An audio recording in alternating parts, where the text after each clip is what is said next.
खबर शामिल करते हैं फैसलाबाद से, जहां आरपीओ फैसलाबाद मोइन मसूद का हमरा सीपीओ और सीटीओ फैसलाबाद बासिलसिला checking signals city area district Faisalabad का दौरा किया।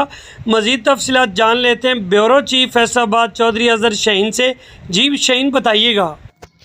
जी बिल्कुल, आरपीओ फैसलाबाद मोइन मसूद ने हमरा सीपीओ फैसलाबाद उमर सईद मलक बसिलसिला checking traffic signal city area district Faisalabad का दौरा किया। इस मौके पर chief traffic officer Faisalabad Mohammad Akmal भी मौजूद थे। आरपीओ फैसलाबाद ने जना कॉलोनी चौक, पीएमसी चौक, सतारा टावर चौक, पुराना जीटीएस चौक, चनाब क्लब चौक, जीटीएस चौक, अब्दुल्लापुर चौक के सिग्नल चेक किए। सीटीओ फैसलाबाद ने सिग्नल के हवाले से ब्रीफिंग दी। आरपीओ फैसलाबाद ने सीटीओ फैसलाबाद को अहकाम जारी करते हुए कहा कि ख़राब सिग्नल को जल्द अज जल्द ठीक करवाने के लिए मुनासिब इक़दाम अमल में लाए जाएँ। ख़राब सिग्नल वाली जगहों पर वार्डन तैनात किए जाएँ जो ट्रैफिक के बहाव को कंट्रोल करें। ट्रैफिक की रवानी और बहाव में ट्रैफिक सिग्नल अहम किरदार अदा करते हैं, जिनकी दुरुस्तगी से ट्रैफिक हादसा से बचा जा सकता है। जी।